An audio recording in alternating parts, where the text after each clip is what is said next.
દહેગામ તાલુકાના રખિયાલ ગામે florea mixer machine દ્વારા એક વ્યક્તિનું કરુણ મોત. દહેગામ તાલુકાના રખિયાલ ગામે સીસી રોડનું કામ ચાલુ હોય. રોડની બંને સાઈડે ફૂલ ટ્રાફિક રહેતો હોવા છતાં કપચીના માટીના ઢગલે ઢગલા કરી ત્યાં સ્થળ ઉપર જ ફ્લોરી મશીન દ્વારા અડધો કિલોમીટર માલ સામાન ઠાલવવા જતા હોય ત્યારે ડ્રાઈવરની બેદરકારીના કારણે આજે અકસ્માત થવા પામ્યો છે.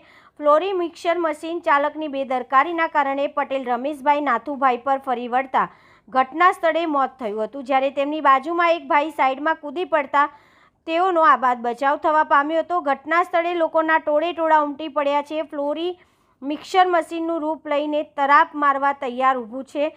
કાળમુખા મિક્સર મશીનના ચાલકની એક નાનકડી બેદરકારીથી પરિવાર પર આપ તૂટી પડ્યું છે. જે ક્ષણે મશીન બેકાબૂ બન્યું ત્યારે હાજર લોકોના શ્વાસ અદ્ધર થઈ ગયા. રખિયાલ પંચાયત પાસે લોકોના ટોળે ટોળા ઉમટી પડ્યા છે. પરિવારનો આક્રંદ પથ્થર દિલના માણસને પણ રડાવી દે તેવો છે. જે ઘરનો મોભી સવારે હસતા મુખે નીકળ્યો હતો તેનું નિજી દેવ જોઈને રખિયાલની ધરા પણ ધ્રુજી ઉઠી છે. આ ઘટનાની જાણ રખિયાલ પોલીસને થતાં પોલીસ આવી જતા લાશને પીએમ અર્થે રખિયાલ સામૂહિક આરોગ્ય કેન્દ્ર ખાતે ખસેડી દેવામાં આવ્યો હતો. અકસ્માત થતાં ડ્રાઈવર ઘટના સ્થળેથી ભાગી ગયો. રિપોર્ટર જયંતિભાઈ પટેલ, દહેગામ, ગાંધીનગર.